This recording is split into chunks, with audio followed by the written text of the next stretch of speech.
সে হঠাৎ করে তোমাকে ছেড়ে আসেনি। তোমাকে ছেড়ে আসার আগে নিজেকে ভাবনার গোল টেবিলে বসিয়ে বোঝাতে হয়েছে অনেক কিছু। হুট করে ভালোবাসা যায়, কিন্তু হুট করে ছেড়ে আসা যায় না। মেনে নিতে নিতে, মানিয়ে নিতে নিতে ক্লান্ত হয়ে যখন সে আর নিজের সাথে পেরে উঠছিল না, তখন দূরে সরে এসেছিল।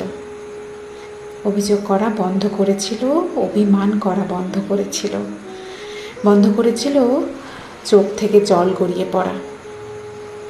তারপর অনেক দিন পর ঝাপসা চোখ মুছতে মুছতে সব ভুলে সে উপলব্ধি করলো সেই তুমি কোনোদিন তাকে ভালোই বাসো, তুমি মানুষটা কোনোদিন তাকে ভালোই বাসনি। সবটাই ছিল মোহ মায়া।